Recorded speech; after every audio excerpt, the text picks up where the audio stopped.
Hello, Ole. Good morning. Thank you very much for joining us in this final event of Fight to Climate project. My name is Stefano Capaccioli. I'm an environmental engineer, and I'm working for ATA Florence Renewable Energies that is based here in Florence. ETA is a private company established 30 years ago, and ETA is work package leader for communication and dissemination activities in many European projects, as Fight to Climate is one of them. And these projects are funded and co-funded by the European Commission, and ETA is also organizer of the European Biomass Conference and Exhibition, and so it was organizer of international and national events, in particular on renewable energies and related topics. So thank you very much to all of you, to the participants of this event, and thank you to the presenters kindly invited to show us their experience and work carried out. And thank you very much to the coordinator of the project, of Fight to Climate project. And of course, thank you very much to all project partners for their kindly collaboration and activities carried out during this more than 4 years of the project. And so this is my very short introduction to the event, and thank you to Marco Buffi to chair and moderate this morning session. And Marco Buffi is a researcher, degree in Florence at the University of Engineering, and now is a researcher at the Joint Research Center of the European Commission in Ispra, Italy. So Marco, the floor is yours. Thank you.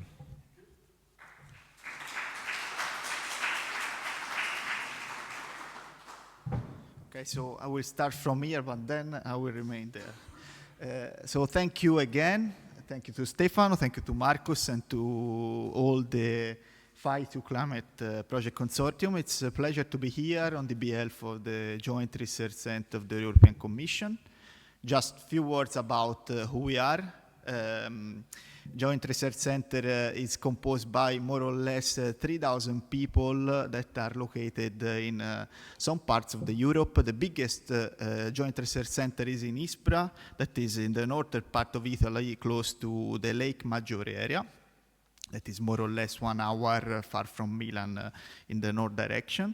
And there are also other centers distributed in Europe. The other 2 biggest ones are in Petten in Holland and in Seville in Spain. And I'm here today representing my unit, which is the unit C2, the Directorate C, that is on the energy and renewables.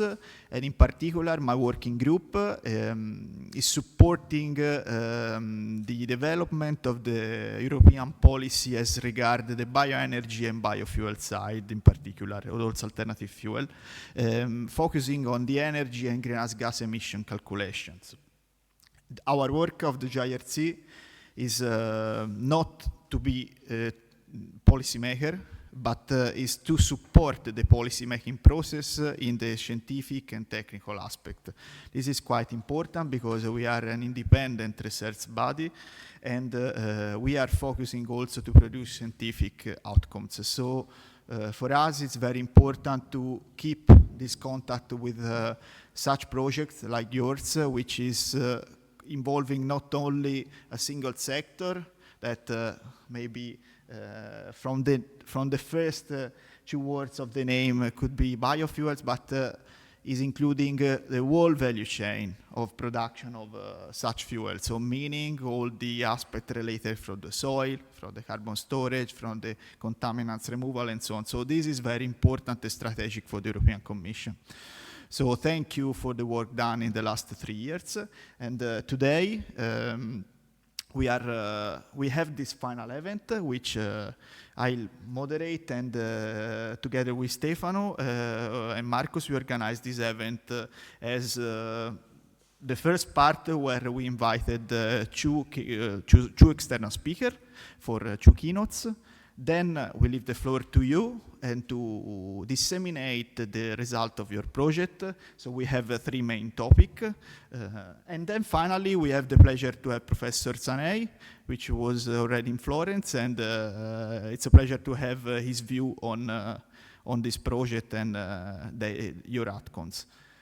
So from my side, I will talk later. So I would prefer to start directly this event with the first presentation. Stefano, if we can go ahead directly to the presentation of the project from Marcus.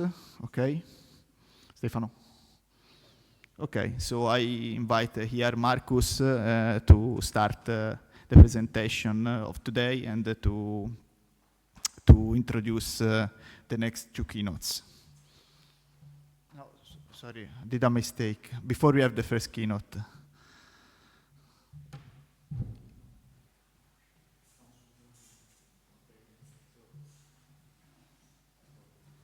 Pardon. We start Marcus with the first presentation of the keynote. Yeah, no problem. Okay, good morning, buongiorno from my side. It's a pleasure to be here and to start this morning session with an overview on phytoremediation and how it could improve and restore our soils. The topic is Save Our Soils. Why did I choose this topic? Because soil degradation is a global crisis. We have several of them: climate change, biodiversity loss, but one of these major global crises is definitely soil loss and soil degradation. And as you probably all know, there are several reasons causing ongoing soil degradation. It's ongoing urbanization, it's intensive agriculture, it's industrial activities.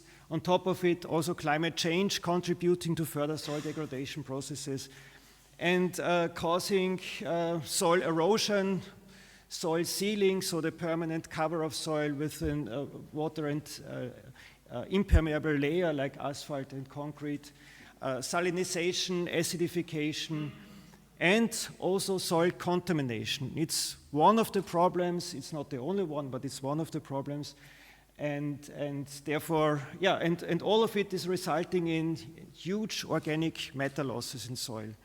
So we are losing the most fertile part of our soils, going either into the atmosphere by degradation processes, going into sediments, but it's lost from our fertile arable soils. Looking at soil contamination, so what can be done in order to address this problem? How to remediate a polluted soil? And basically, we could differentiate between 2 major options. It's on the one hand, technological solutions like soil washing or more frequently soil excavation and landfilling. The problem of technical solutions is that in most cases the soil functions and the ecosystem services, also the agricultural functions, are gone. Yeah, so it needs either a restoration process or a recovery process, but the soil functions are basically gone after technical solutions. So therefore, plant-based biological remediation options have been developed as an alternative, basically in the last 40 years. And how these biological alternative options could look like, I will present in the next few minutes.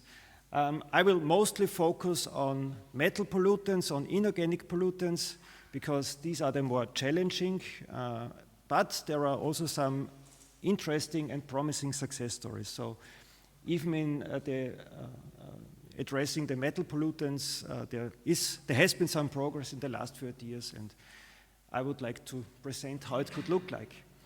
But first of all, a very brief overview on general remediation options. I think there are three different general option processes that are available. On the one hand, we could try to contain the pollutants in the soil in order to avoid further spreading, in order to avoid transfer to groundwater or transfer into the food chain.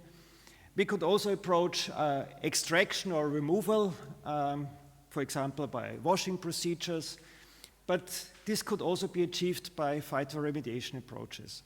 Plants extracting metal pollutants from a contaminated soil.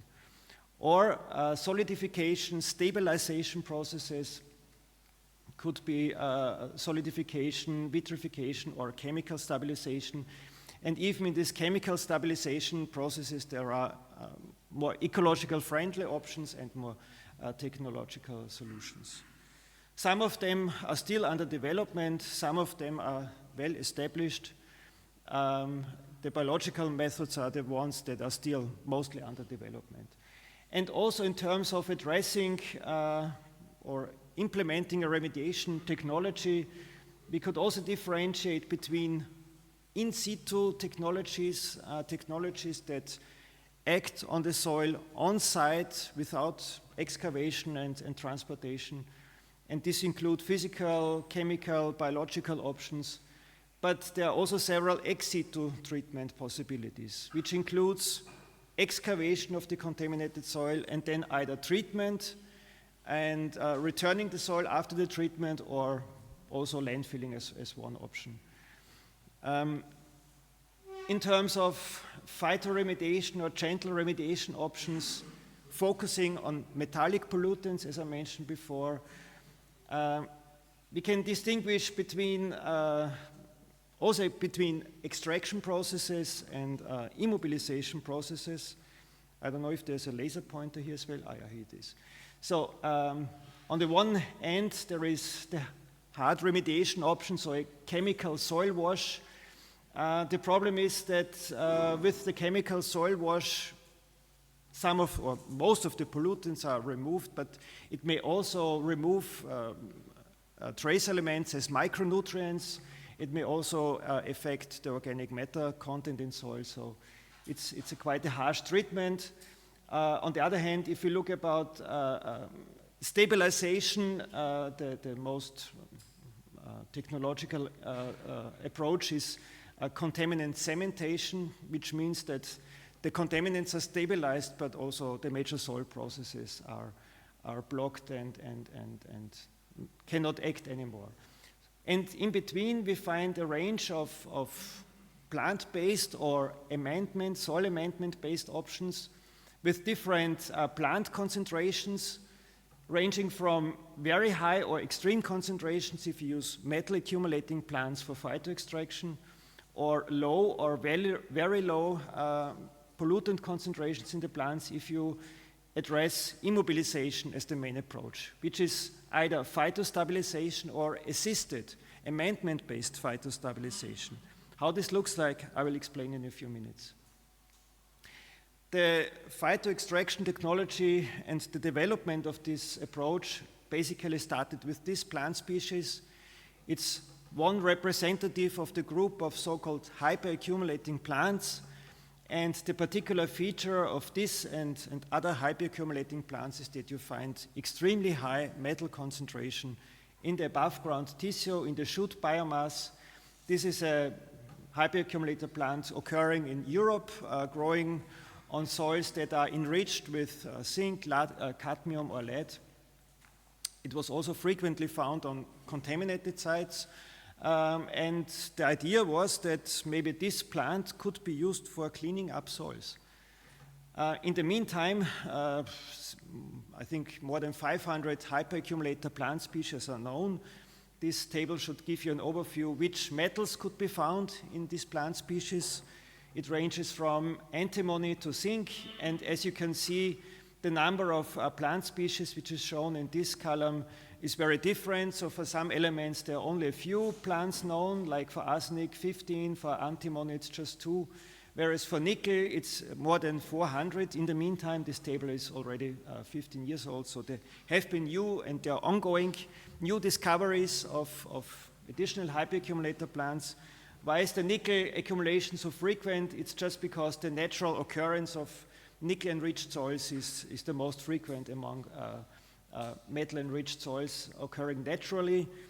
So-called serpentine soils also occurring frequently in central Italy, and especially in the Mediterranean area in general, but also in tropical regions. It's quite widespread and more frequent than other metal-enriched soils. In the meantime, some really extraordinary species have been discovered. Maybe this is the most outstanding plant species.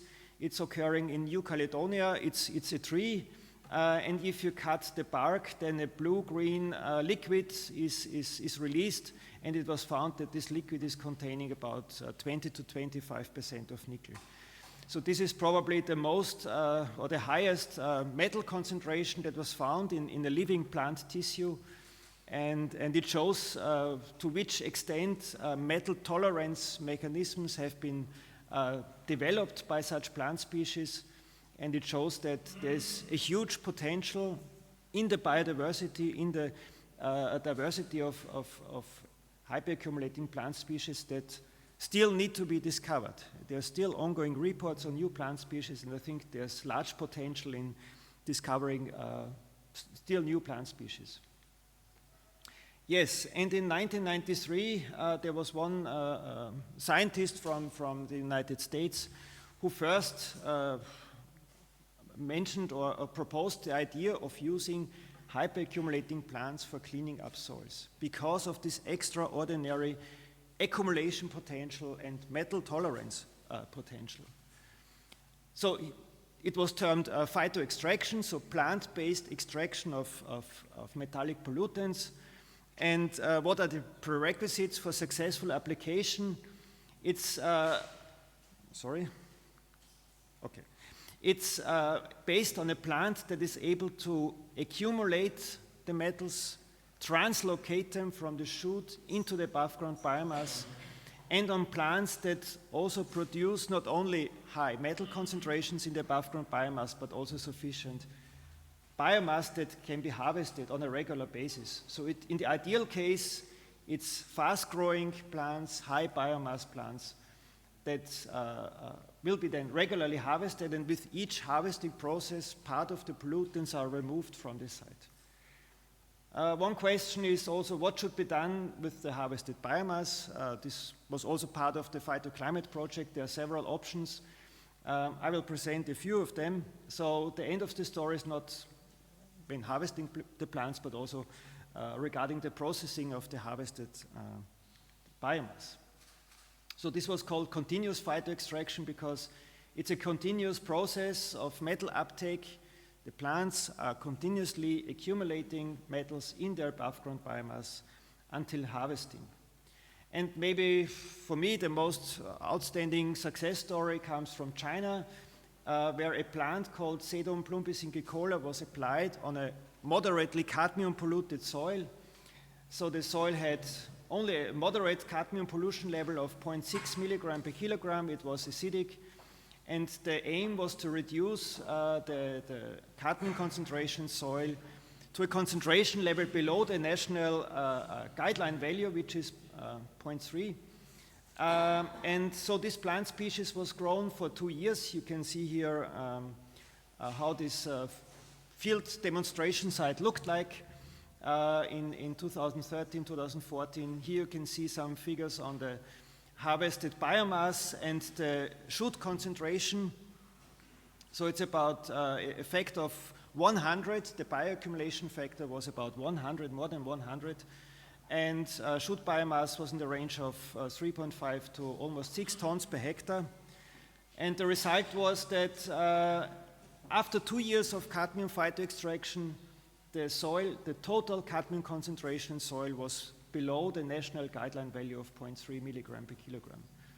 So it just needs, and also it's not only the total concentration that was quite significantly reduced, But if you look at the rice grain cadmium concentration before and after phytoextraction, you see even a stronger reduction. So this means not only the total amount of cadmium in soil was reduced, but the bioavailable fraction was also largely removed, and therefore the reduction of cadmium in the rice grain, it was a rice production field, was even more strongly reduced than the total cadmium concentration in soil. This means for a moderately polluted arable soil, it just needs, when using this plant, a few years to clean up the soil and to allow safe agricultural production after the phytoextraction process. But there are also several non-successful stories, like applying to Central European plant species like Arabidopsis halleri or Nokia, formerly called Glass picarilescens. Why are these stories no success stories? It's mainly because of the very low biomass. So these are small plants, slow-growing plants, and the amount of harvested biomass remained below, or far below 1 ton per hectare. And if you compare it to the previous plant species, where the second year harvest was about 6 tons per hectare, you can see that it's insufficient to efficiently clean up a contaminated soil. Not because of the concentration, because of the low biomass and because of the small growth. And it's two factors that determine the success of phytoextraction. It's the bioconcentration factor, so the accumulation potential, and the plant biomass. And the more biomass is produced and the higher the bioconcentration factor is, the lower is the number of crops needed to achieve the remediation target. If you have sufficient biomass, if you have a high bioconcentration factor, then it takes less than 10 years probably, but if it's small biomass, if it's a low bioconcentration factor, it may need several decades, and this is then becoming probably interesting for the landowners, but also for the regulators and authorities. This is a particular problem for Central and Northern Europe because there's limited number of hyperaccumulators available, and those that are available are small and growing slowly. So therefore, metal accumulating trees were introduced as an alternative. It was found that some trees, like salix and poplar trees, have a certain potential for accumulating metallic elements. The idea was that, okay, the concentration is maybe smaller than in hyperaccumulator plants, but because of the very fast growth, maybe the total uptake is still higher than when using a hyperaccumulator plant. And definitely there are also some success stories for applying salix plants. You can see here the results of an experiment, of a field demonstration experiment in Sweden, where salix was applied to reduce, again, cadmium from a contaminated soil. And you can see that with, ongoing cultivation of salix. So this was the control, 1 year, 2 years, 3 years. You see with every year of, this is 2 years, this is 4 years. So with ongoing phytoextraction, the cadmium concentration in soil was significantly reduced. So in some cases also fast-growing, moderate metal accumulators like salix and poplar trees are a very promising alternative to hyperaccumulating plants. Another idea that was already proposed very early, maybe in the late 80s, early 90s, was induced or chelate-assisted phytoextraction. The idea was that high biomass with initially low metal accumulating potential are planted, but the metal accumulation is induced by applying a metal chelating compound to the soil. And with this chelating compound, metals are mobilized, and then the uptake process into the plant is induced, achieving high concentration shortly before harvesting. So in principle it works, but it's problematic. So some compounds are very efficient in metal mobilization. So the idea in principle works, but the problem is that some of these compounds are very persistent, and even after harvesting, the potential metal leaching may cause a threat to groundwater resources. This means because of this high metal leaching process, it's a non-sustainable approach. It may cause secondary problems, and in some pilot experiments, such problems were observed. So for this reason, it's not recommendable for use. Maybe a gentle booster could be a suitable approach. Unfortunately, there are still field data missing for this approach. It has been tested in greenhouse experiments.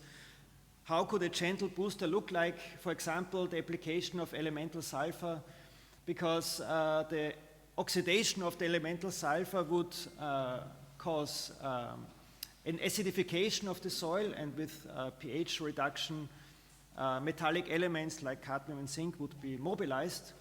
Under some circumstances, there could also be a reductive dissolution of metal-containing or metal-absorbing manganese and iron oxides.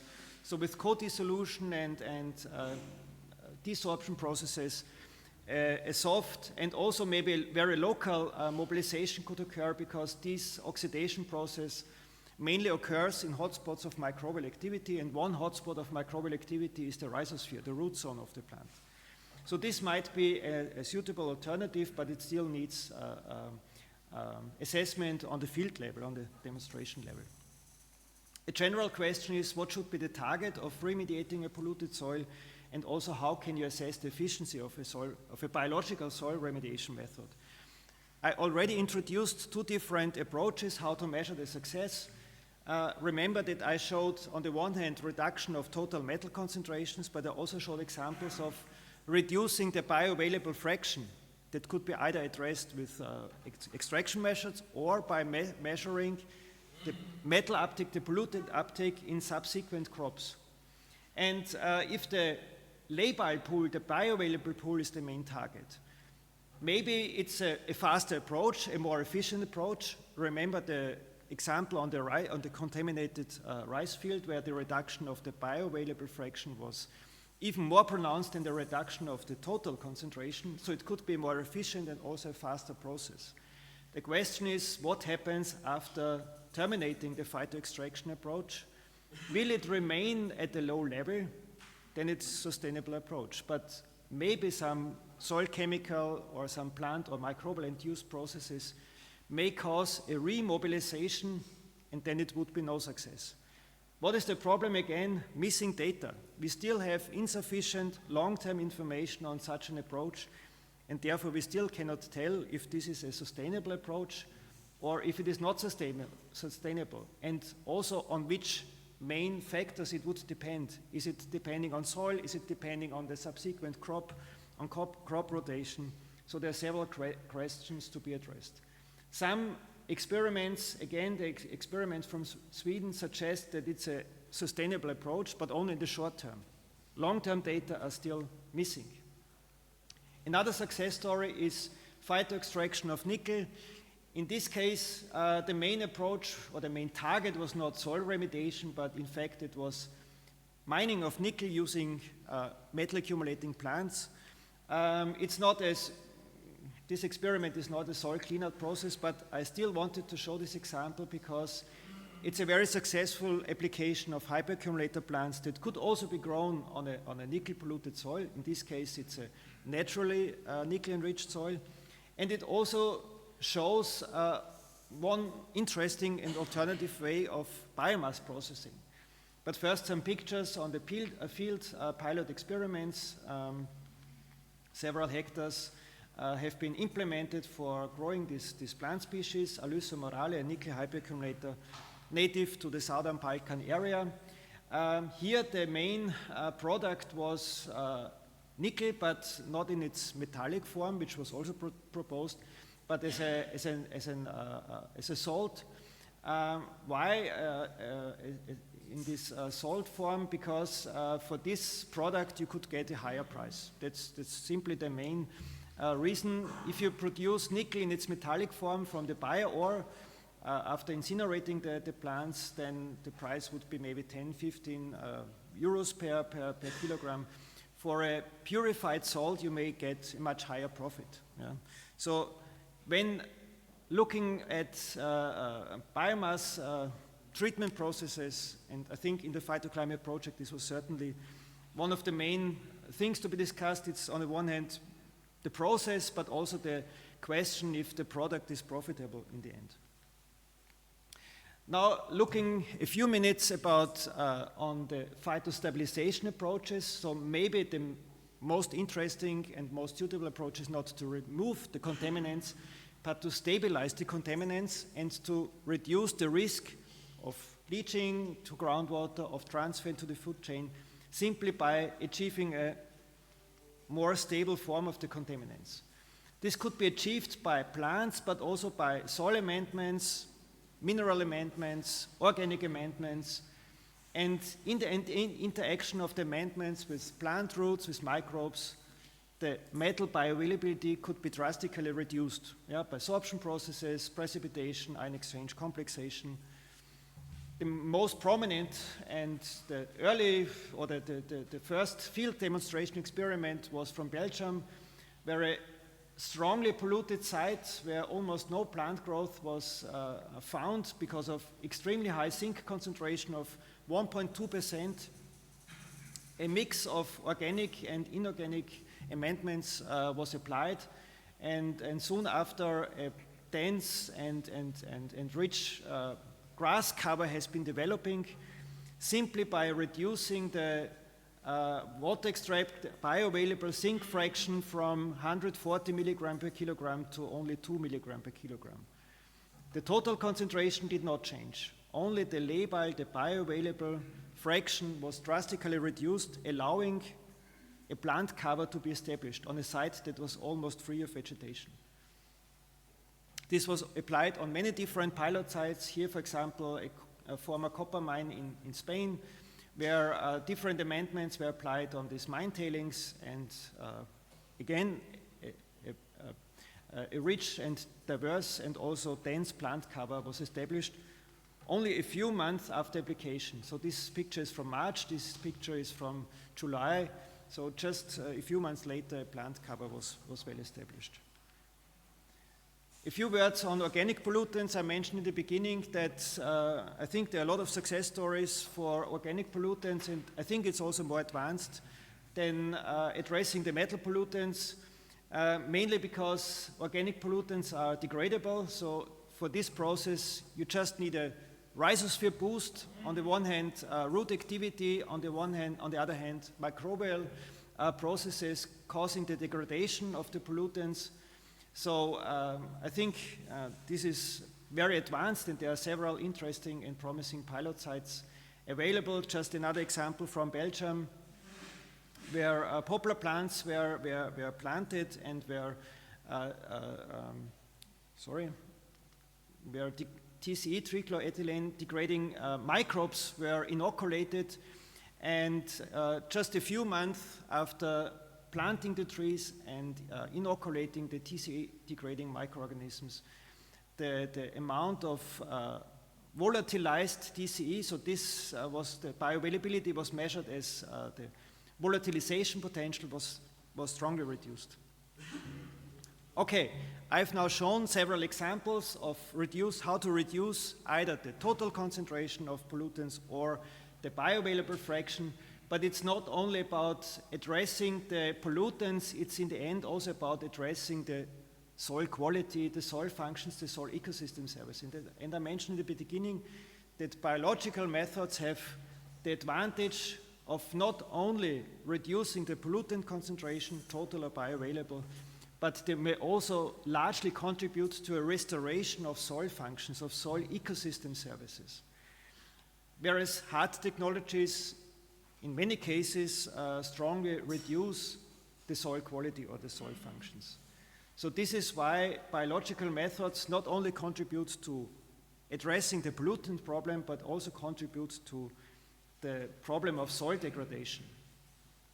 And also, I think one of the key messages of implementing phytoremediation, biological remediation methods as a successful remediation methods, it's not only depending on technical aspects like plant species, microbes to be applied, soil amendments, it's also depending on stakeholder engagement. The implementation of a project of a demonstration site, of a pilot site, of a practical solution is depending on involving the relevant stakeholders, the site owners, the regulators, the public, the local community. There are several papers on that, and I can only recommend to have a look at these stakeholder engagement recommendations, because it's not only a technical aspect, there's also some soft factors like stakeholders engagement that determine the success of such approaches. And finally, in the context of soil restoration, maybe we should use a different terminology and maybe switch from phytoremediation to phytomanagement, because phytomanagement is more than just removing the metal pollutants or the organic pollutants. It's about soil restoration, it's about ecological restoration, it's also about economic and social benefits. So it's a more holistic approach on improving site conditions, on improving soil characteristics, in improving soil functions, with benefits both for the environment, like reducing the pollutant concentration, but also carbon sequestration, greenhouse gas mitigation, water management, soil erosion prevention, but economic benefits as well. For example, by using the harvested plant biomass for recovering the metals or for energy productions, maybe also for recovering the land value. And finally, social benefits like providing a nice landscape for leisure, for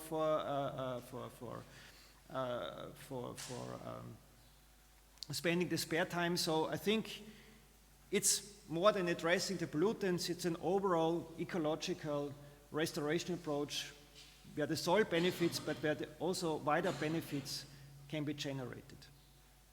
Thanks a lot for your attention.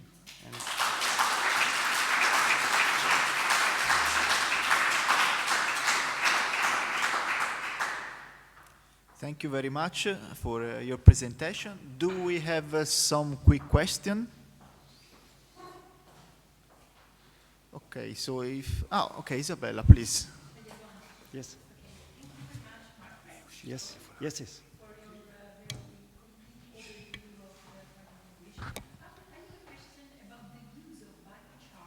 Mm-hmm. Yes. Yes, yes. It's successful.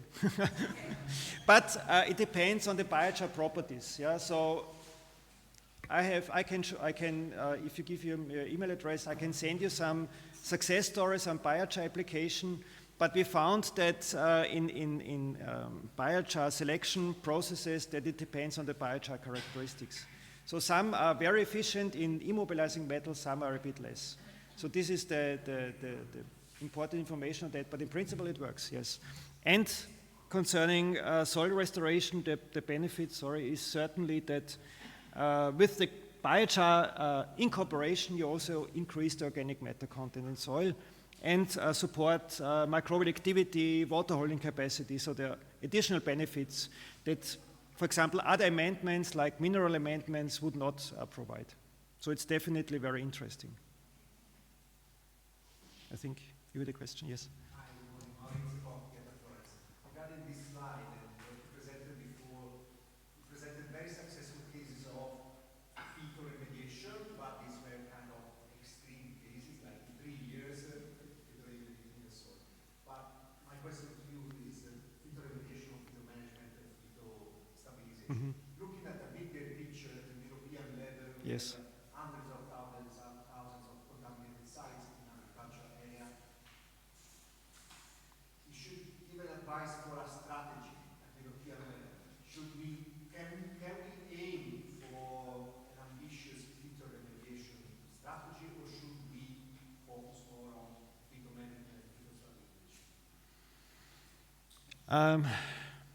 Can we afford to aim for phytoremediation?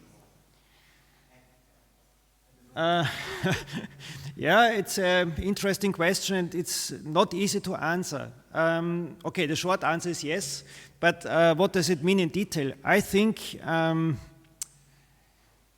if I can show you examples where phytostabilization and assisted phytostabilization was could achieve pollutant concentration in agricultural products that were below the national guideline values after the treatment. So it was ready for safe use as fodder plants, for example. So this means it's a short solution that could provide additional land for agricultural production.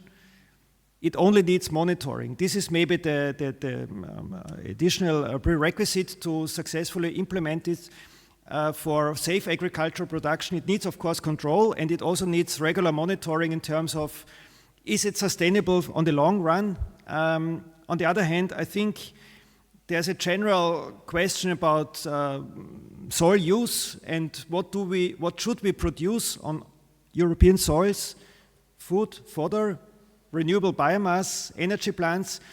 I think maybe it needs a more strategic thinking about which soils should be preserved for agricultural production, food and fodder, which soils could and should be used for non-food products.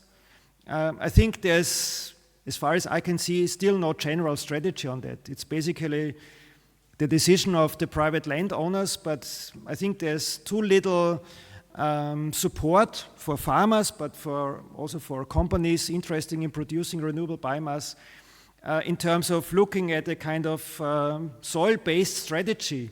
Which soil should be used for what? This is what I'm missing in Austria, and I think maybe the situation in other countries is the same. So I think in collaboration with local authorities, regulators, this should be implemented into a kind of land use strategy. This would be my advice. And I think there's a lot of potential in that. You're welcome. Okay, thank you. Thank you very much to Marcos for this presentation and for introducing this discussion, because for sure we will have more time later after the specific session of the project to discuss about this topic. So if you have more questions, please keep them. We did have a switch of the program, but now we go on with the other keynote. So it's a pleasure for me to invite Isabella De Bari from Enea, which she is the head of the bioenergy department. So please, Isabella, division. But thanks for the introduction. Okay. Good morning, everybody, and I would like to thank the organizers for inviting Enea to provide a contribution in this workshop. Okay, first problem. Okay, second one. Okay, Enea is the Italian national agency for the new technologies, energy and sustainable development. We have 9 research centers spread over Italy and a permanent staff of more than 2,000 employees. Our division is located in southern Italy in the Basilicata region, where we have several research labs and facilities for the biomass conversion up to the pilot scale. Like other renewable sources, biomass can be used for the production of thermal, electric, even hydrogen, biohydrogen. But biomass can be used to store carbon dioxide and to produce chemicals and biofuels. Biofuels and, more in general, sustainable fuels include liquid and gaseous fuels that must comply with the specific sustainability criteria. Sustainable liquid fuels include, for instance, organic alcohols that can replace gasoline, esters and hydrocarbons that can replace diesel, but also sustainable gaseous fuels like biomethane that can replace natural gas, and finally dimethylated DME that can replace LPG. According to the IEA evaluation, biofuels are currently used most in the road transportation, but in the next future, biofuels will be importantly used also in the aviation and maritime sectors. Low carbon intensity fuel for road transport include biodiesel, HVO, bioethanol, and its derivative, biomethane and DME. And in the next future, the so-called e-fuels, namely fuel achieved through green hydrogen produced from renewable electricity. According to the Refuel EU Aviation, 70% of aviation fuel will be replaced at 2050 by sustainable aviation fuels. And the candidate for these will be hydroprocessed esters and fatty acid, alcohol to jet fuels, and paraffin kerosene through the Fischer-Tropsch diesel. Similarly, the Fuel EU maritime regulation include a final reduction in the carbon intensity at 2050 of 80% with respect to 2020. And biofuel used for this application will include HVO, FEME, natural gas, synthetic natural gas, but also methanol, both from biomass and as e-fuels, and ammonia. At global level, bioethanol is the most dominant biofuel, with an overall production of more than 100 billion liters per year. At European level, the second graph, biodiesel is the most dominant biofuel with an overall production of more than 12,000 million liters per year.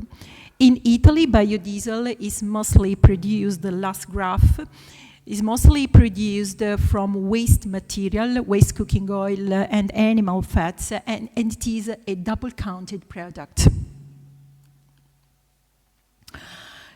In Italy, carbon-containing feedstocks for the production of biofuel, of advanced biofuel, could include agro-industrial residues with an overall availability of around 20 million tons dry matter basis per year, but also biomass deriving from forest maintenance with an overall availability of 10 million tons per year.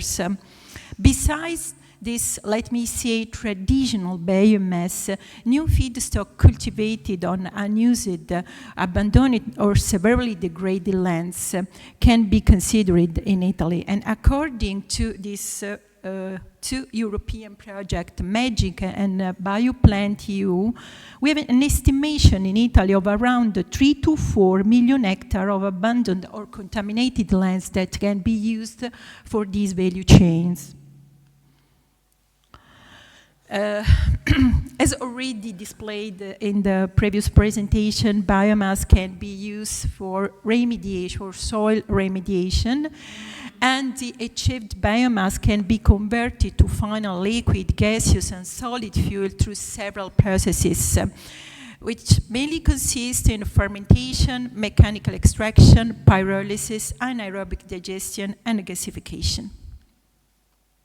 ENEA already tested some years ago several phytoremediation crops in a national project, PhytoProBio, for the production of second-generation bioethanol. The process consisted in the biomass pretreatment followed by an enzymatic hydrolysis and fermentation to the final product. Sorry, okay. Many plants were built around the world for the production of cellulosic bioethanol. Some important examples include the Crescentino plant, owned by Versalis, with a capacity of 40,000 tons per year.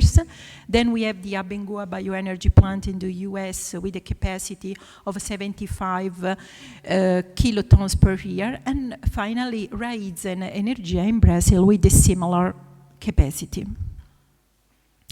One of the most used biomass pretreatment technology is the steam explosion technology.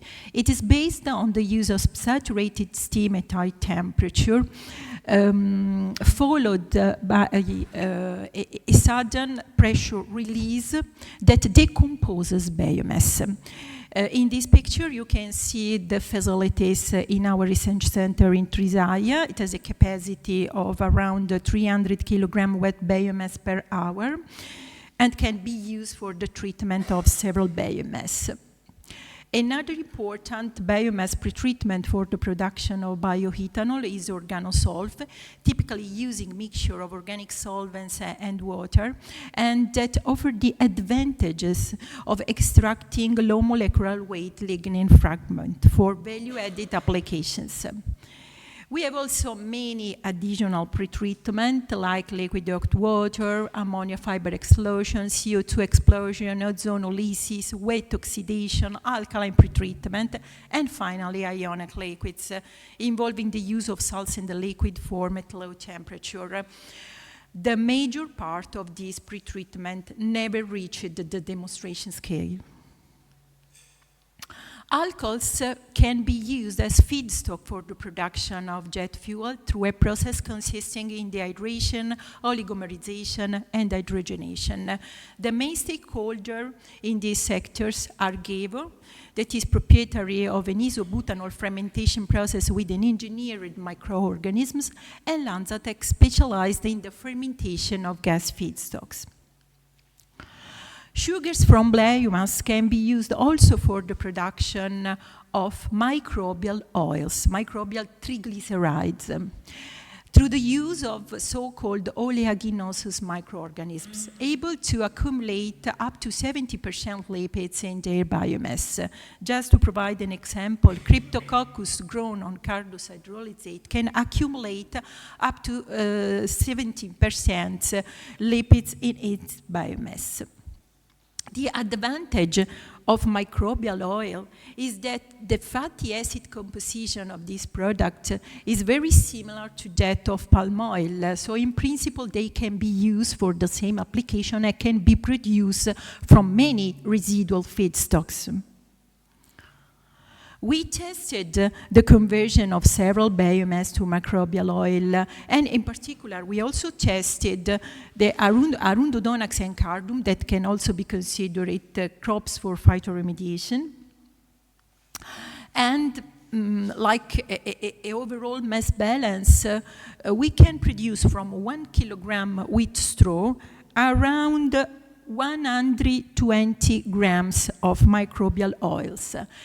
And if we consider some assumptions in terms of sugars to lipid yields, enzyme cost, feedstock cost, plant sites, we can calculate some range in the lipid payback selling price, ranging from 1.9 euro per kilogram up to 5.6 euro per kilogram. So there is still a wide range of process improvement for this technology. Lipids can be converted to jet fuels through a complex process consisting in hydrodeoxygenation, decarbosylation, and isomerization. The production of HVO diesel for road transport from vegetable oils is already fully commercial. And typically, biorefinery produce around 50% SAF in the final mixture. In order to increase the amount of SAF produced and considering the complexity of the process, probably in the future some incentives will be necessary. The process for the production of sugars typically has lignin as a side stream product. Lignin can be converted to several final products, also including aromatic and cycloalkane that can be used as component for jet fuels. The specific use for this target application depends on the technical lignin, which in turn depend on the specific process used to produce lignin. And this implies on the sulfur content, inorganic contents, residual sugars, chemical functional groups, and even more the molecular weights that are important for the final application. We have also many thermochemical pathways for the conversion of biomass to produce a syngas platform and biochar. Gasification is a thermochemical process carried out under substoichiometric oxygen condition, and that produces a syngas mainly containing hydrogen and carbon monoxide in different ratio depending on the gasification technology and on the gasifying agents. What is much more important is that in order to synthesize biofuel, we need to reach a specific hydrogen to carbon monoxide ratio and to increase this with respect to the syngas composition. So a complex gas upgrading and conditioning is necessary to produce this fuel. Several methanol and DME plants were built around the world with different TRL from a pilot scale up, for instance, first of kind commercial scale. And the main player were Enerchem, and in Italy a joint venture controlled by ENI, and also Chemrec. One of the most important issues in the technology of gasification is the tar formation. It depends on the technology of the gasifier, and for instance, updraft gasifier can produce high amount of tar, up to 150 grams per normal cubic meter. And also the tar composition is importantly affected by the process condition, by the temperature condition. At high temperature, we have very complex and condensed structures. There are many cleaning methodologies to remove tar, and they can be grouped in primary technology and secondary treatment. Primary treatment are typically carried out in the gasifier by the use, for instance, of catalytic bed.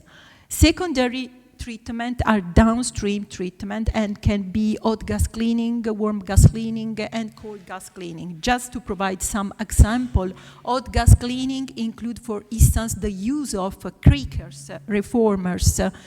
Warm gas cleaning include the use of reactor with dolomite, for instance, and cold gas cleaning, the use of wet scrubber. One important advance in the gasification technology in the last years is this configuration, so-called sorption enhanced gasification. Well, it's just to simplify, it typically consists in the use of a fly-diesel dual bed gasification. In the first reactor, calcium oxide is used to capture carbon dioxide and to promote the conversion of carbon monoxide through the water gas shift reactor. And then the material, the bed material, is circulated to a second reactor where it is regenerated.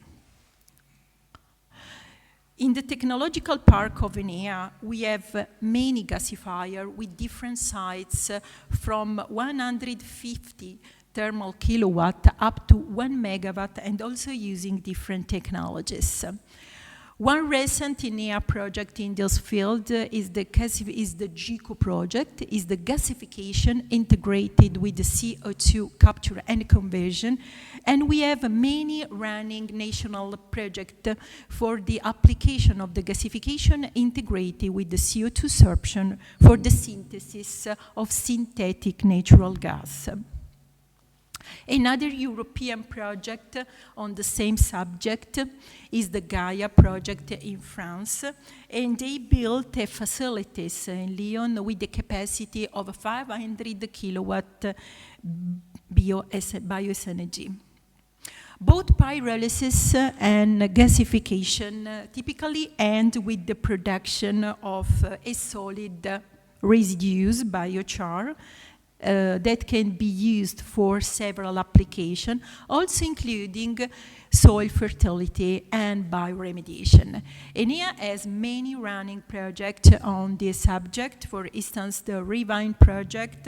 We also have a national agreement with ENEI and a couple of projects funded by the National Recovery and Resilience Plan.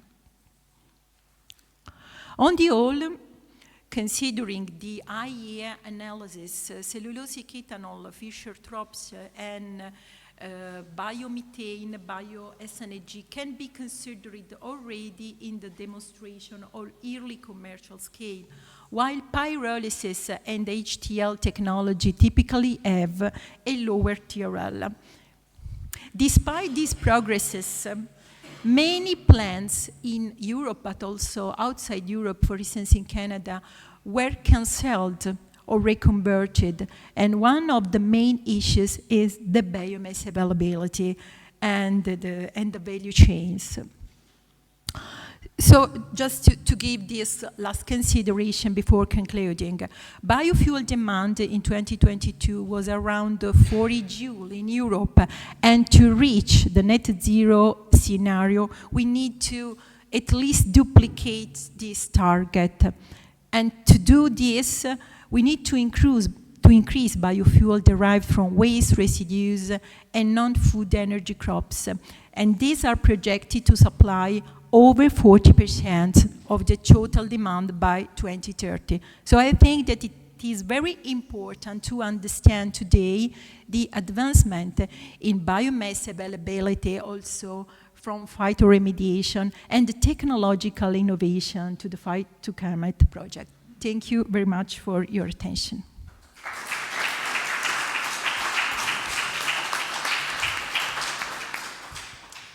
Thank you very much, Isabella. We have time for a couple of short questions. Do we have it?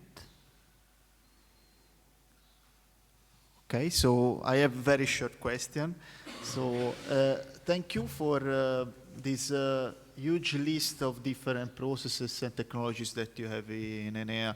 How do you see, especially here in the Italian territory, this solution coupled with your technologies to, let's say, to try to push a bit more on the sector of biofuel production, but also offering the solution to clean the soils in Italy, especially in some areas that are really critical in this moment? I think that we don't have just one solution. We can lean on several solutions because, as was mentioned before, the specific solution depend on the soil, depend on the species, and based on the species, we can consider it the most suitable technology for that.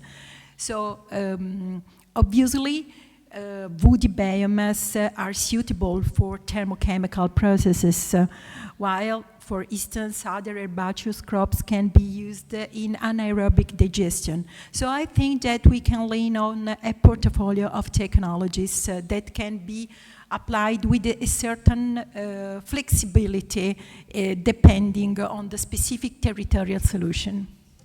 Thank you. Thank you very much.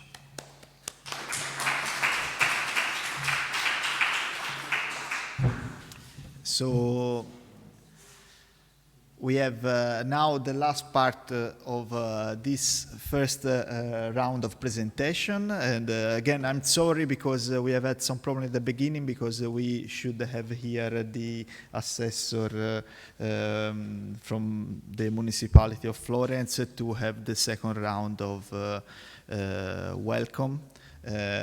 So we had to go on, but we are in time, so better to pass to the last presentation. So it's a pleasure now to invite here Marcus to present the project Fight to Climate and let's say the general introduction that will be very helpful for who did not participate to this project to understand, which will be presented later in the specific thematic areas. So please, Marcus.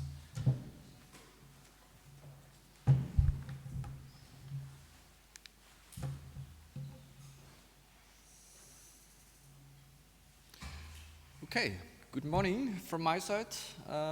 Welcome. And it's a really beautiful place where we're here in Florence, so I'm really happy that we could make our final event here. What is this? Okay. 4 polluted sites, Serbia, in Spain, Lithuania and Argentina. The soils and situation looked hopeless. We asked ourselves at the beginning, can plants help? Can plants heal these soils and can power engine at the same time? After 4.5 years, we have an answer, and the answer is yes, they can. TRL5 pilot scale, and the whole approach is even 5 times cheaper than traditional techniques used for these cases. My name is Markus Ortner. I'm the coordinator of this very interesting project, and 4.5 years ago, I had the great honor to set sail with an amazing crew to make a journey 4.5 years. And speaking in pictures, you see our ship, our project vessel. We are now in front of the port, our final destination. Our vessel is loaded full with containers, filled with interesting results, exciting findings, clear milestones, but also a lot of lessons learned. We are very much eager to share the most important ones with you, and would like to discuss them together.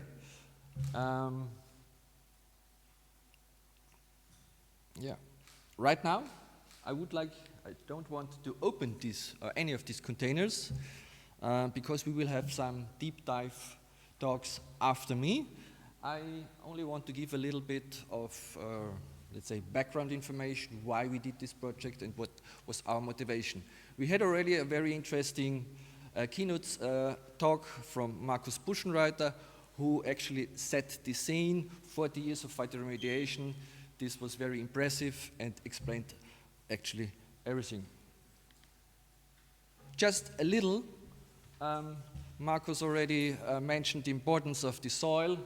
If we imagine that our Earth is an apple, then we know, all of us, that only one part, a third, is a land. And this land is not available so much. I mean, most of it is taken, and actually it's only the first 50 to, let's say, 200 centimeter which is important. And this tiny part, the skin, let's say it this way, is feeding us all. If you look to the map below, you can see a lot of black and a little of white. The white spots are representing the naturally fertile soil, yes, and the black ones, they are not. That doesn't mean that you cannot do anything there with the soil, but you have to add amendment, soil conditioners, fertilizer, and so on. Estimation says that in Europe, about 70% of the soils are not in the good conditions. The reason was already mentioned before: soil sealing. So we are sealing the soils with concrete. We have bad farming practices. We use the wrong water for irrigation. So hashtag salinity certifications. And we are compacting the soil with heavy machines. On top of that, our soils are also polluted with different kind of contamination already mentioned, and this makes the situation even worse. What is contamination? Markus already said, just 3 categories: heavy metals, hydrocarbons, and also polycyclic hydrocarbons are the typical agents. Here, just an overview, how much land we more or less estimating is contaminated. It's a lot, and the costs which are associated that we are not able to use this land is more than 50 billion euros a year. And this is already a very good reason to do something against. Another aspect which also is important is the competition for land. We know land is limited, and we have the three fighters. They are fighting for this land, is the feed, food, and a little bit the fuel. And in a global perspective, we have 30 billion land available, as you can see here. And yes, and this more or less increases the pressure on that. So our simple idea was turn polluted fields into productive ground again and take pressure off the clean farmlands. Okay. In order to transform, to convert a situation shown on the left side to situation on the right side, there, Markus mentioned, there are a lot of techniques and methods available. Most of them, they have disadvantages, and the biggest disadvantage is the costs. And this was actually the starting point of our project. So we were looking forward to find an economic, viable approach to solve the situation. And yes, the idea was, or the focus was, win twice with one action. So first, fix the soil, and second, make use out of the biomass generated in order to generate some added value by, for instance, biofuels. So here we can see an overview about our project. Our project rests on two strong pillars, a technical one, the red one, and the blue one, the non-technical one. The technical consists of the biomass generation by phytoremediation and the conversion, the use of this biomass and conversion into the added value. On the other side, this is also very much important because tech is important, but also the other things are very important. Is we were asking, of course, stakeholders, the citizens, if this technology, this approach is acceptable. Then, of course, we were reading a lot of legal law texts, and we were studying the markets and looking for the demands, and of course, we were drafting and developing business cases and business scenarios. And of course, last not least, of course, the impact on the environment was also important and was checked. Okay, just a few words. I will not tell you a lot because we have these deep dive talks afterwards. I said this is the key, the phytoremediation. So at the beginning we did small tests. We were checking the best setup, so in form of crops and amendments. Then the best setup was taken and was transferred to bigger plots. They were between 200 and 4,000 square meters. As you can see here on the right side, we had 4 test fields in Argentina, Serbia, Lithuania, and Spain. They were also in different climate zones. This was also important for us to check. And we had different types of contamination. The contamination were sometimes very high. We see it later in the talks. For instance, in Argentina, we had a high arsenic concentration of probably more than 5,000 milligrams per kilograms. Okay, so we were, of course, tracking a lot of parameters, biomass, yields, heavy metal uptake rates, and so on. Okay. The second step is when we have this biomass, we take them, pre-treat them, and introduce them to a biorefinery. This is a 2-step process. In the first, we have a catalytic pyrolysis process where we convert them into liquid, solid, and gaseous intermediates, which will be further upgraded to our final products in form of fuels and biocoke.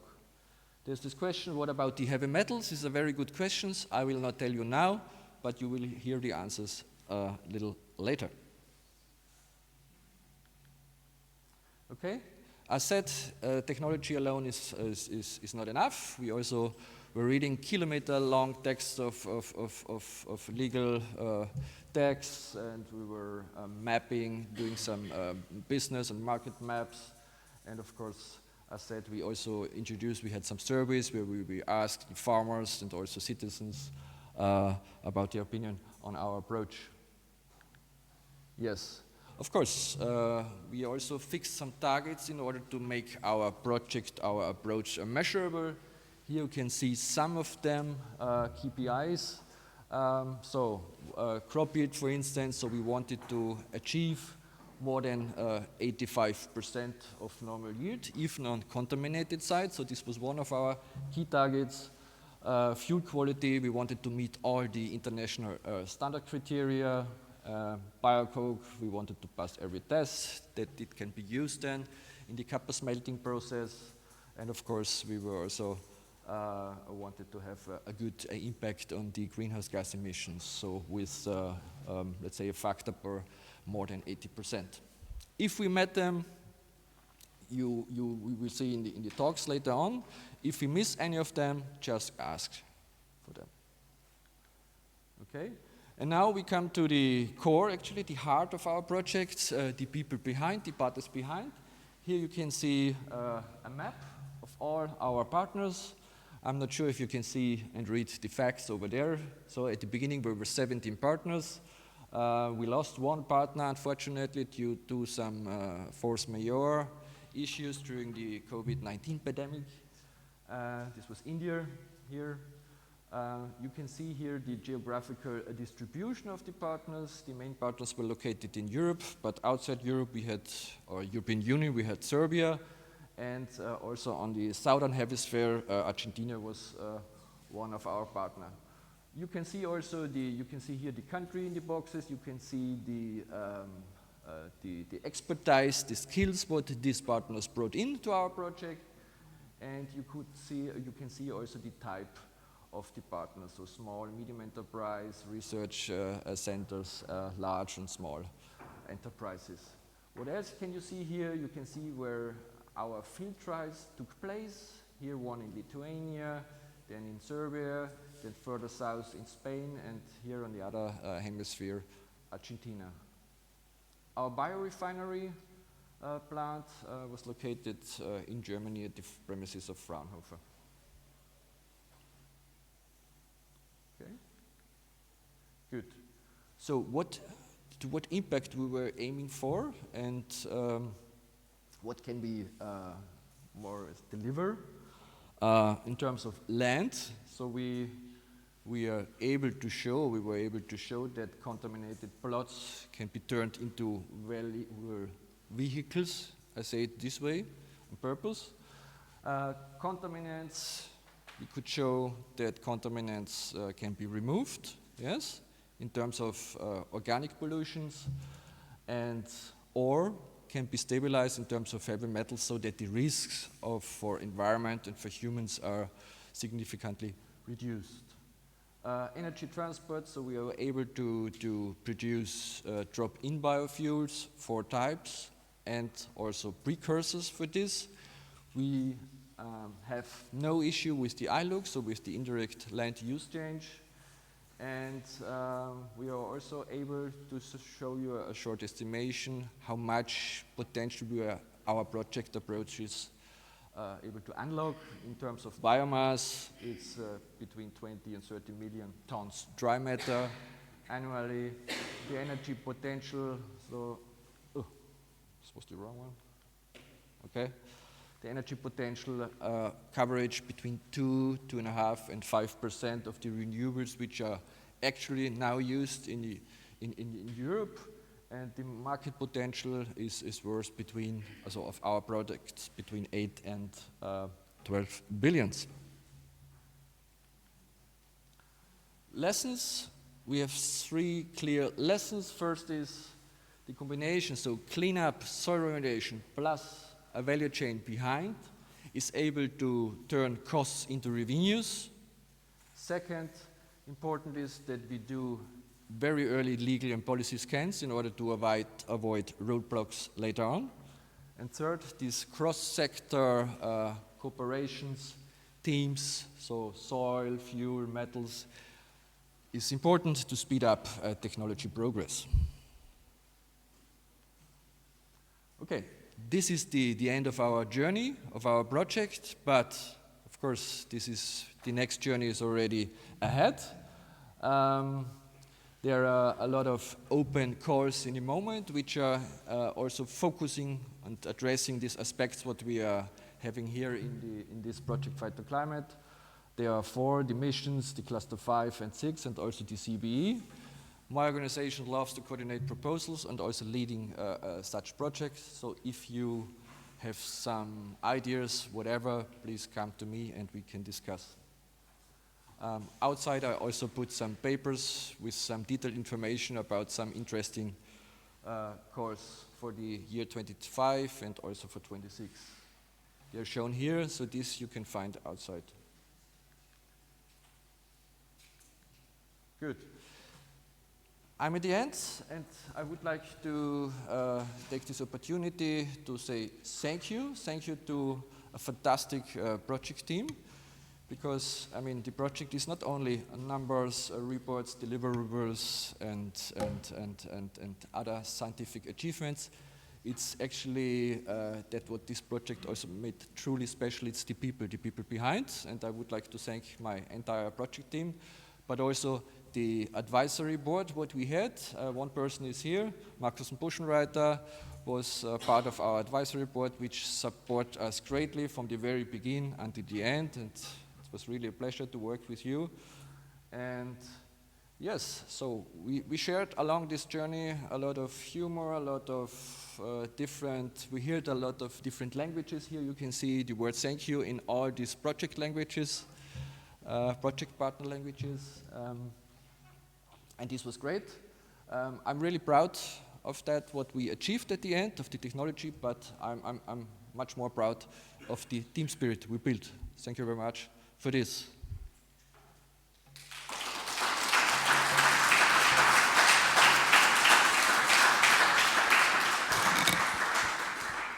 And now I would like to hand over to the deep dive talks, and I think Snezhana, you will be the first, but... Yeah. No, I just wanted to ask to the audience if there is some curiosity, let's say, about this project from both the partners or who has been invited today. And if not, if I may, as coordinator, of course, please. Which is for you the most important result achieved within this project beyond what was written in the project proposal? From the technical side, you mean? Please decide what do you want. I mean, that's what I said already in my thank you. So the most important result was this team spirit. I mean, we was such a huge project team, and we started this project in the COVID pandemic. So and this was really great that we could always had our let's say goal in sight. So this was good. From a technical point of view, I was not sure if this could work. I mean, I talked with Markus also before, and this was really tricky. But at the end, I mean, also my pilot site leaders probably didn't believe at the beginning if this could work. But then when the first results came on the table, and we could see that this phytoremediation process works, that the conversion material works, that we are able to produce something what we can hold in the hands, that the international specification works, that the biochar tests, biocook tests at our partner at Rubis works, so this was great. So I think there's no single result which I like most. I think it's the entire. Thank you.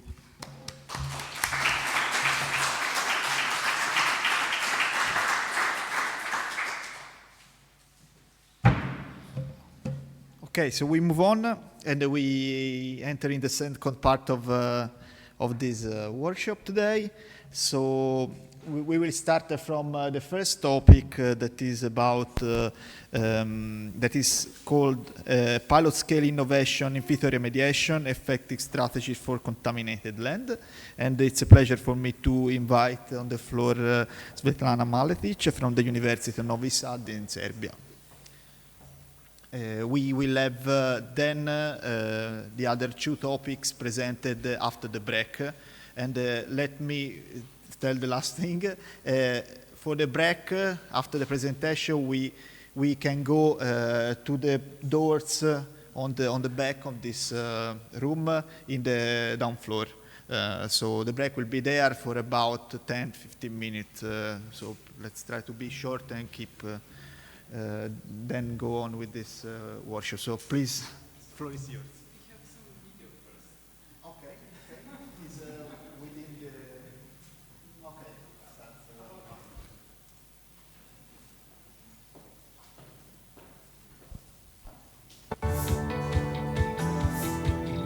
Under Phytoclimate Project, we're testing natural techniques to remediate contaminated soils in 4 countries. The 4 pilot sites in Argentina, Lithuania, Serbia, and Spain have different sources of contamination such as heavy metals and metalloids, petroleum hydrocarbons, TPH, and polycyclic aromatic hydrocarbons, PAH, and Phe-Na-K in excess concentration. Hence different phytoremediation strategies, developing different phytoremediation mechanisms, were applied to remediate these sites.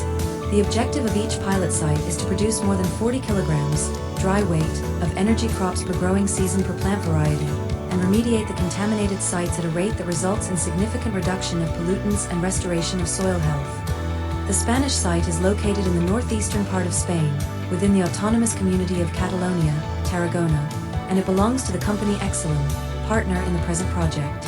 Total TPH's concentration of the experimental parcels has been reduced by the establishment of the phytoremediation technique. The Serbian pilot site is situated along the Bajaj Canal near Serbian-Romanian border where at 5,900 cubic meters of sediments from the Bajaj Canal is placed in a confined area.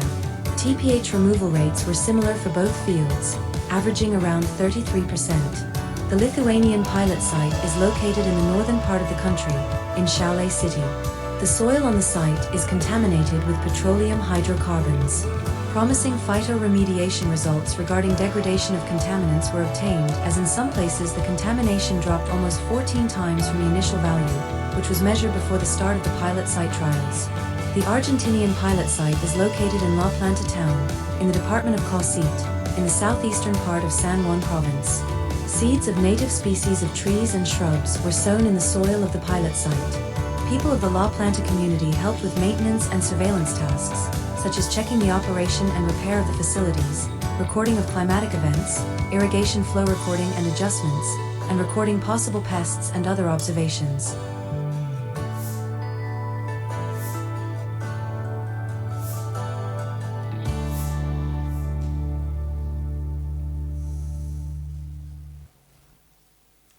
Okay, thank you. So we can go on with the presentation.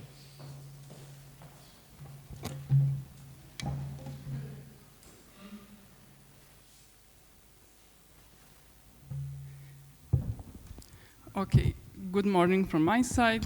So I got the honor to actually present results from all of these partners listed below. So what we did for the last 4 years of the project and what we achieved during this phytoremediation, actually optimization. So I'm Snežana Maletić from University of Novi Sad. So I will present our work over these 4 years. What we actually, no, wrong direction, yeah. What we are trying to achieve here, what was our aim? Our aim was to develop, validate, and optimize phytoremediation strategy by using energy crops with goal to restore contaminated land for safe agricultural use, enhancing environmental sustainability. In order to do this, so this is some kind of steps what we did over these 4 years. So the first thing, what we how we start. We design some site-specific strategies depending on each site and actually formulate some common monitoring plan in order to compare our results. In order to optimize phytoremediation strategy, which will be applied at pilot scale, we use a series of pod tests depending on each contaminated site. And the results of this pod test are then transferred actually to the pilot site where we have 3 growing seasons in total. From each pilot site, we harvest biomass, which is then shipped to the Fraunhofer Institute for Biofuel Production.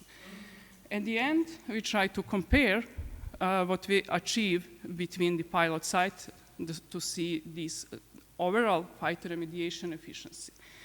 So here in the bottom are our KPI, what we try, how we actually measure our success.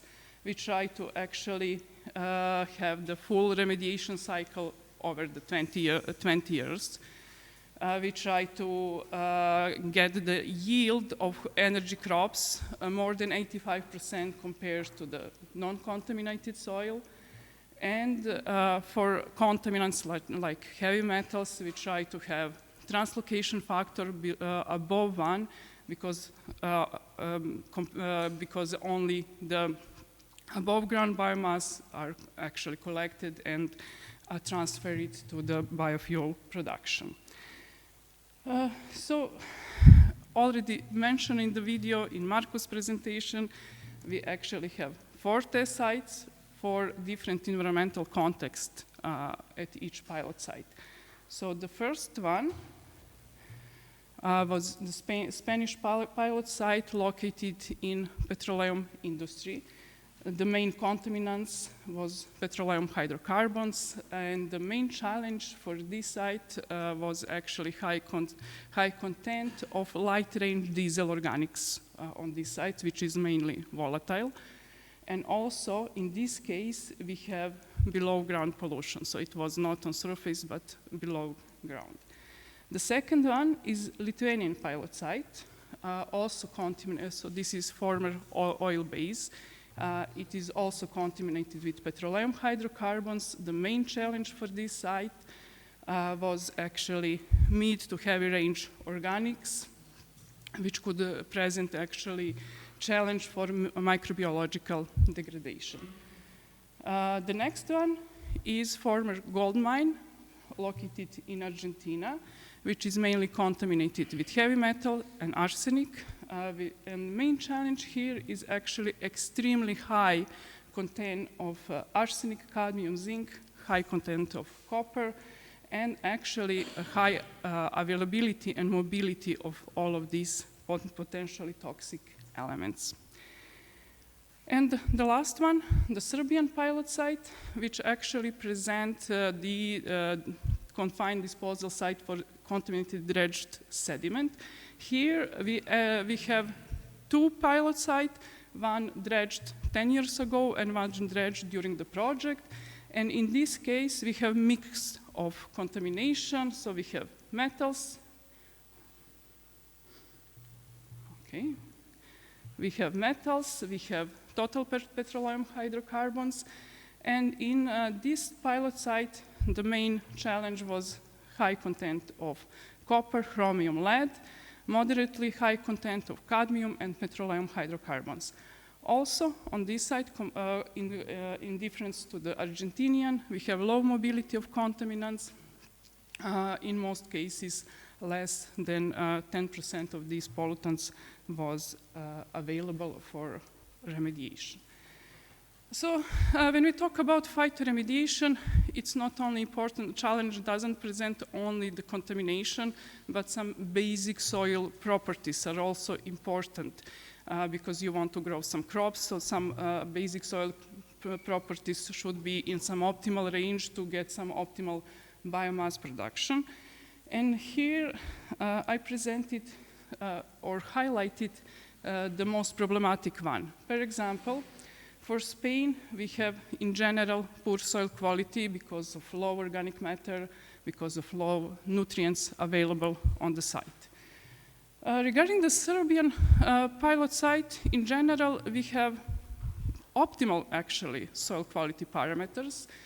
What I highlighted here, it's actually that we have slightly alkaline condition and high content of clay, which actually contribute to this low availability of metals. In Lithuanian case, also extremely low organic matter. In the Argentinian case, we have several problems: low organic matter, low pH, high conductivity, which so low pH and high conductivity can actually affect plant survival at the pilot site. Based on these challenges, each pilot site actually designed several pod tests to actually resolve these challenges and have the most efficient phytoremediation strategy for each pilot site. So, to not go too much into the detail here, but each pilot site tested different plant species. Each pilot site, depending on the main challenge, actually try to use different amendments. For the pilot site who has problem with low organic matter, for example, compost, biochar was used. Most of the pilot sites use some bacterial products to improve biomass production, to improve contaminant removal. In the case of Serbia, we try to use, I will now steal Marcus' expression, gentle chelating agents and the acid fertilizer in order to improve availability of, or at least a bit increase availability of metals. But in the opposite, in the case of Argentina, so they use dolomite in order to stabilize these metals and actually reduce the toxicity to actually have an optimum condition for plant growth. So the main key findings and what is selected at the end for the pilot site is given here. For example, in Spain, sorghum, compost, biochar was selected. In the case of Serbia, so rapeseed and sorghum. In the case of Lithuania, they tested all of plant used in the pod test, like amaranth, Jerusalem, artichoke, herbaceous plant mix. In the case of Argentina, they use natural shrubs and trees and also quinoa with addition of amendments. So all the results of this pod test, as I said, it's transferred then to the pilot site. So what was the main setup? In Spain, since we have below ground pollution, soil is excavated and this below ground contaminated soil is brought to the top. As an amendment, compost and biochar was used together with some PGPR products. Regarding the crops, we have rapeseed and sorghum in the first growing season and only sorghum in the next two growing season. Regarding the Lithuania, as I said, for the whole free growing season, we have herbaceous plant mix, we have Jerusalem artichoke and amaranth. And regarding the amendment, we have mix of organic fertilizer, mineral fertilizer, and some bacterial strain. In the Argentina, so amendments was compost and dolomite, and regarding the plant species, native shrubs and trees, and quinoa crop was used over this pre-growing season. In the case of Serbia, since we have in the start optimal soil quality, only acid fertilizer was used, ammonium sulfate across the whole free growing season. And regarding the crops, two growing season with rapeseed and the final one with sorghum. So how we actually measure what we did, what was actually our achievement during these 4 years. So we measure biomass output, we measure the contaminant removal, and we measure contaminant content in the produced biomass. So here are results for this free growing season. So in the case of Spanish pilot site, here are results for sorghum. How we actually measure this biomass output. We compare it where it was possible. We compare it with agricultural field. Where it was not possible to compare it, we compare it with the control parcels. In the case of Spanish pilot site, so what was achieved? 73% compared to the control parcel, and 50% of the yield compared to the agricultural, common agricultural yield. Some obstacles were actually some especially in the second year, some pesticides damage and stuff like was actually cause for some reduction of the yield in this pilot site. For the Lithuanian pilot site, so this 85% of the compared to the control or compared to the agricultural field was achieved for all three plant species. Regarding the Argentinian pilot site, here are actually presented only for quinoa, where it's presented reduction of the quinoa biomass compared to the agricultural field. So over the 3 years, reduction is decreasing, meaning that production of biomass it's increased, and what is achieved at the last season, it's 77% compared to the agricultural field. Regarding the native trees and shrubs, so we couldn't compare it neither to the control, neither to the some common agricultural practices, but what is important here that these trees are not die, not so that they are growing, and we can actually estimate only the increase of size of these plants. So we have increase from 12 to 24% depending on the plant species. Regarding the Serbian pilot site, so also for rapeseed, harvest biomass, and for the seed, and also for the sorghum, this 85% compared to the control parcel, but also comparing to the common agricultural field was achieved. Some decrease in production also observed during the second year. So we have, the reason was that we have some water logs on the pilot site, also that we didn't do the crop rotation, and this was actually reason for some decrease during the second growing season. Also, what is important, it's not just biomass, but what we did in general regarding the soil quality or these basic soil properties. For all pilot sites, in general, we observe some improvement in the soil, general soil, basic soil parameters. In case of Serbia, since we already have some optimal condition, these properties actually stayed the same over the 3 years. For example, in Spain, so we actually observed some increase of phosphorus, no change in conductivity, pH, but so it's a decrease in organic matter, not compared to the initial soil properties, but compared to amended soil. So in the case of Lithuania, we observed some increase of organic matter, some increase in conductivity. In case of Argentina, so we observed increase of pH due to dolomite application. We observed increase in organic matter, nutrients as a consequence of compost application. So in general, what we conclude here that not only this phytoremediation practice contribute to the actually improvement of some soil quality parameters, but rather these amendments actually help to improve general soil quality parameters.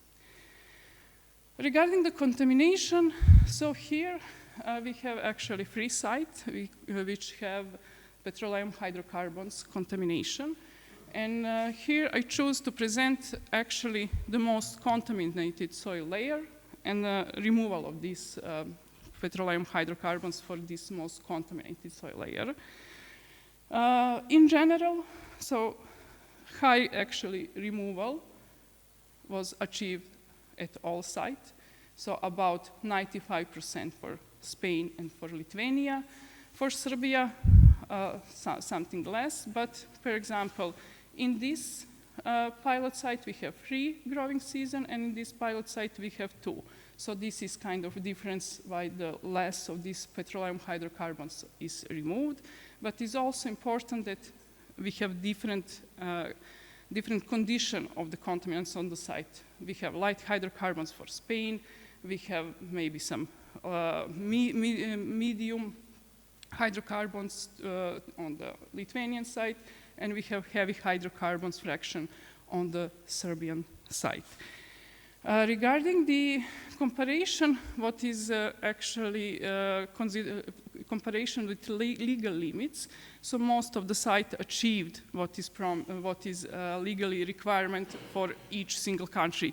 It is different for Serbia, it is different for Spain and Lithuania, but all of the pilot site achieved or close to be achieved these legal limits for each country. What is about heavy metals and arsenic in the case of Argentina? In case of Serbia, so we didn't observe significant change in total metal concentration on the site in the soil. Some small decreasing on the, for copper, for lead was observed, but this was due to heterogeneity of the site in the range of this statistical significance. What we observed is actually reduction of the available fraction, which was, for example, for chromium and lead was not existing. It was less than 1% and some kind less than 10% for copper, but still have a significant available fraction for cadmium and for zinc. From the perspective of Serbian pilot site and this full remediation cycle, so I would say that this is what can be done, that this small available fraction will still stay for a long time of the year, for the long time will be available for some adoption by plants, but that this is what we can achieve. There is a low availability of these metals, therefore they will still, the total concentration will not change, but the risk of accumulation of these heavy metals will be reduced.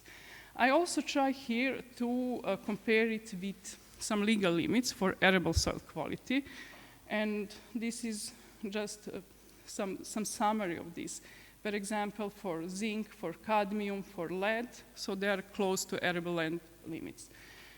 For copper, so based on the available, extractable, or available fraction, so we could assume that this could be removed and that at some point these legal limits can be actually achieved. And for example, for chromium, since there is no available fraction, even if it's above these arable limits, so this fraction will never be removed, so we will not reach this target legal limit here. In the case of Argentina, so we actually observed high actually decrease of all potentially toxic elements. For example, for zinc, even more than 47%. So part of this is due to phytoextraction, but also there is a lot of effect of irrigation and runoff in this case. Also, what was observed here is reduction of metal availability due to dolomite application, for example, for cadmium from 45% to less than 0.1%. Regarding some prediction, so here also reliable prediction is very challenging because high concentration of these potentially toxic elements and relatively short remediation period. So prediction what will happen in the next 30 years, it's very challenging. And last here presented what we found in biomass at the end, what could be actually extracted. As I said on the beginning, we try to achieve translocation factor above 1 in case of Serbian site. So this was achieved in the first year of remediation for example, copper and zinc. And in most cases, we have translocation factor less than 1 because all of this metal was with low availability.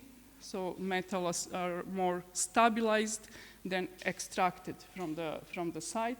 So strategy for Serbian pilot site will be stabilization, not phyto-extraction. In the case of Argentina, since we have extremely high content of these elements, so in all cases, translocation factor was above 1. And this is results for quinoa crop. So we measure only translocation factor in this plant biomass. And strategy for this pilot site, it's actually phytoextraction. So what was the key outputs for this site? That site-specific remediation is a key, actually, that we need to take in consideration. Soil chemistry, contaminant dynamics, which will dictate, actually, this phytoremediation success. And as a final conclusion, so what we actually consider here, that each pilot site act as a site-specific case study, and due to unique soil and contamination conditions, that this phytoremediation success is influenced by various factors, such as soil basic characteristic, contaminant composition, climatic condition, plant species, amendment used. So, and the key actually conclusion is that tailored remediation strategies are essential for success. That customized approach optimize contaminant removal or stabilization. So this is all from my side. Thank you for your attention.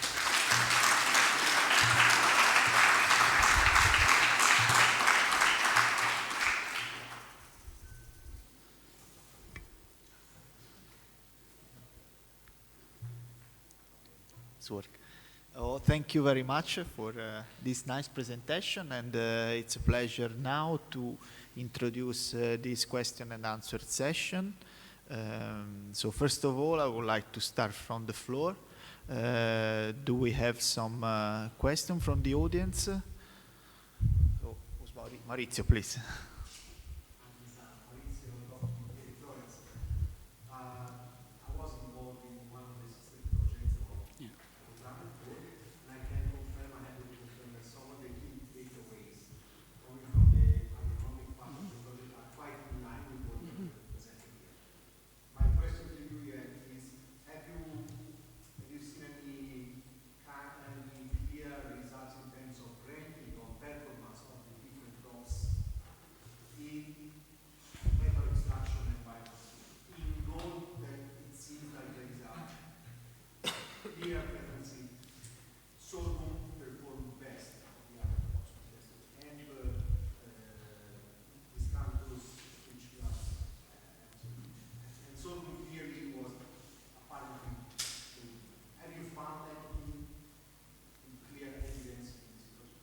So I would say yes. So it is not the same for each pilot site. For example, for Serbia and for Spain, sorghum was the best selected crop. So we tested different one, but what was the key output? So we first tested, for example, in Serbian pilot site, we first tested rapeseed because it has better accumulation, for example, of metals. It has better translocation factor, it has better bioaccumulation factor. But in the end, since sorghum has a higher biomass production, and when you calculate it per hectare, for example, or as a total amount which is extracted or removed from the site, sorghum has overperformed rapeseed. So my conclusion after these first three years, for example, for Serbian pilot site will be that sorghum is the best actually crops, especially since you can have 2 to 3 actually harvest. So this also help to improve this phytoremediation efficiency, which is actually important because you are doing phytoremediation during this active crop growth. And you have a huge period of time where you don't have any crop maybe on the field, depending on what you are growing there. So this is also important. So. Thank you. Do we have other question? Okay. So I don't see them, but Isabella, please.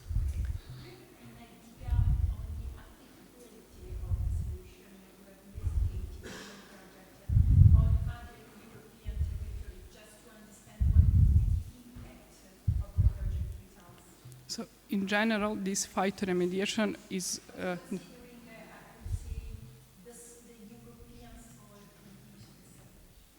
what is important here, as I said, each single site is site-specific. So applicability of course, phytoremediation, it's not something which is completely new. So Marcus showed several examples of field trials. So there is potential for applicability, but what we need to consider that you cannot just take a recipe. So you have recipe from our site and just use it on the other one. Even if it's in the Serbia, in the next city, so some condition will be different. So all of this needs to be taken into account when you design some phytoremediation strategy. So it is not like in mirror, you cannot get recipe, you can get some, you can take some guidelines, and what is important to actually assess and consider during the setup some phytoremediation method. So. Okay, thank you very much. Yes, please.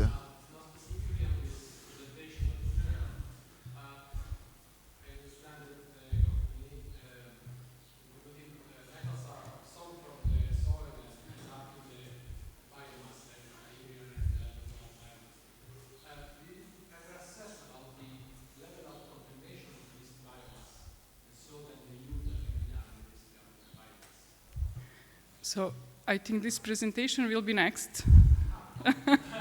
Yeah. This biomass is used for biofuel production, and yes, and the results for this biofuel and quality of this biofuel. So I will leave Christopher to explain so what is possible and how this contamination can affect quality of this biofuel. Thank you. So just to conclude this part, I would like to start from Snezana and then invite one representative per country as regard Spain, Lithuania and Argentina on the floor very quickly that can tell us a bit more about two quick things. The first one is when you did not achieve the result expected in the project, which were the alternative strategy that you consider? So let's say I would like to ask you the learning by doing obtained during this project, and if you have some, let's say, some pills for the audience as regard what you achieved with this result. So please start. So, okay, should other come to the floor? Oh, or? well, if you can start from Serbia experience, yes. And then if someone, some member from the other countries can come, would be really nice. Okay, so regarding the remediation in general, so for example, I show on the one slide when we have petroleum hydrocarbons removal that there is a different legal limits what you need to achieve. So this is the first step what will maybe define what you can use. So phytoremediation cannot, so it is not realistic expected that you will have clean, completely clean soil at the end.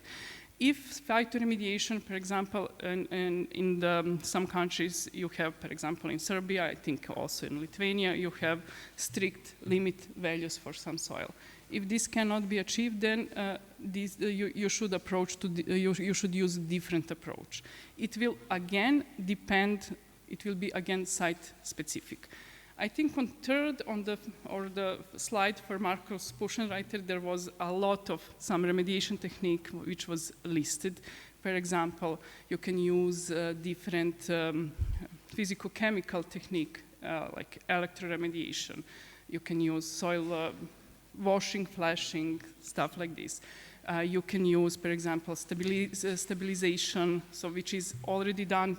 For example, on Argentinian pilot site, we done stabilization combined with the phytoremediation. So all of this technique can be additionally upgraded so to achieve what is required for some pilot site. So maybe some of pilot site can add additionally.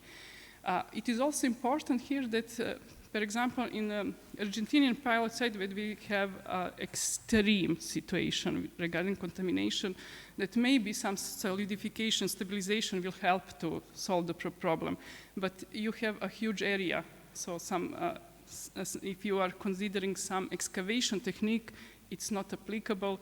just because of some technical aspects. So you cannot dig up this whole city and say, okay, I will do some ex situ remediation. So you need to have tailor-made approach for each single situation. But for example, if we want to apply this in Serbia, where we already dredge sediment, so this is some solution which is applicable, for example. Thank you. Can I invite some other country to speak about this? Or let's start from Lithuania, if there is someone. Thank you.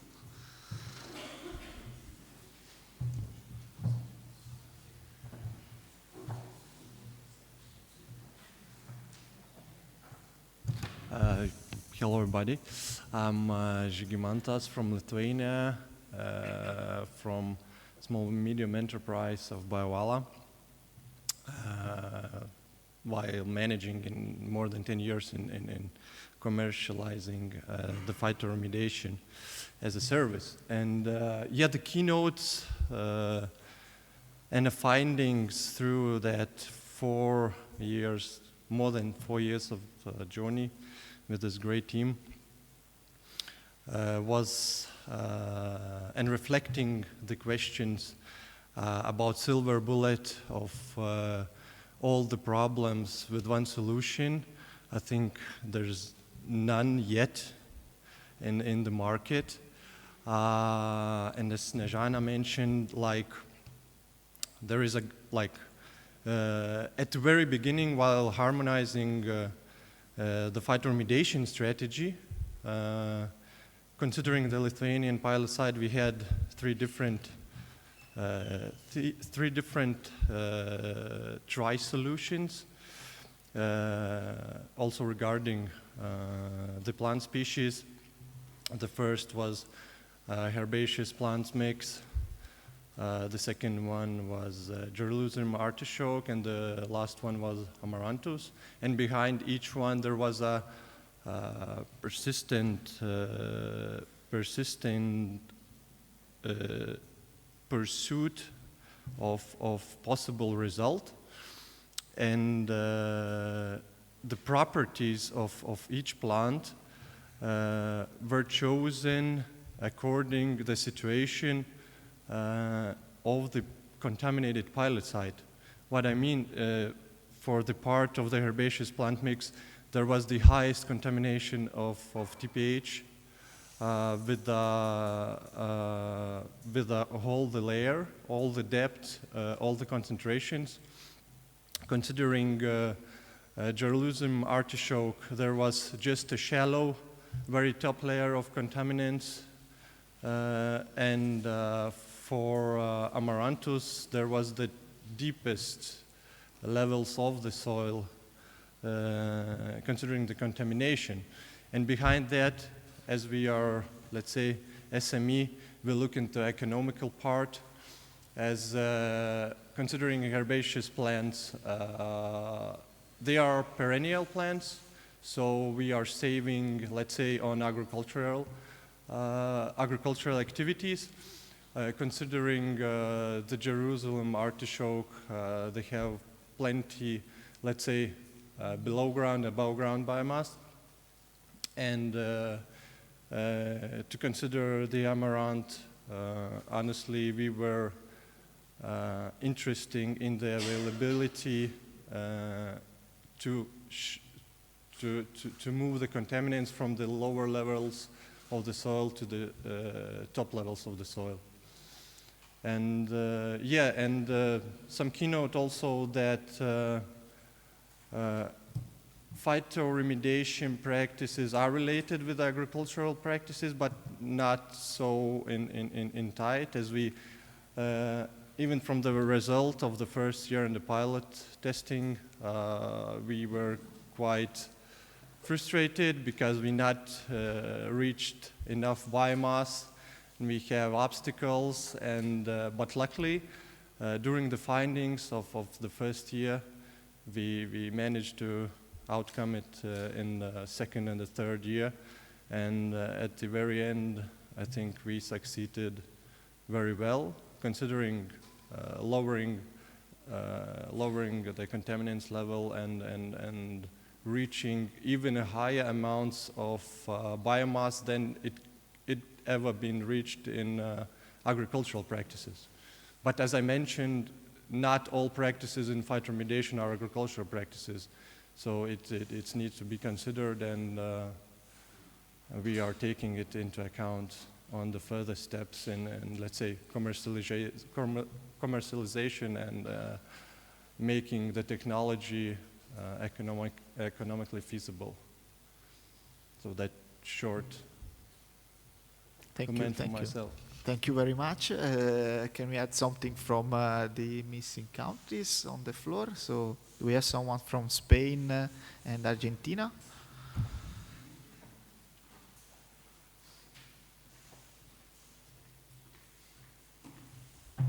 Hello. Yes, I'm Sonia Sanchez from Leitat. We led the Spanish side in collaboration with Lithuania and Nexonum. And I would say just 2 points because my colleagues have said everything. So the first one is that we combined phytoremediation with physical techniques. For example, we had to put the contaminated soil from the bottom to the top so that the roots could be in contact with the contaminated soil. In this case, are TPHs. This is the first one, and the second one is that our first idea was to combine two different crops, sorghum and rapeseed. But this was the perfect strategy at laboratory scale. But then we moved to the field, and we saw that the rapeseed didn't grow so well. But in our case, with sorghum, we already fulfilled the biomass KPI, the biomass production KPI. So the first year we plant sorghum and rapeseed, but the rest of the years we only planted sorghum, and it was enough. Thank you very much. Let's conclude with the last missing country. If there were someone that can come to speak. No? Okay, no. Okay, so I think, however, we have had a lot of findings and outcomes from this part. So thank you very much, and I think we will have then in the last session the possibility to go through maybe some regulatory aspect which will involve for sure also your part. But let's invite all of you to give the last applause to the speaker of this section, and we have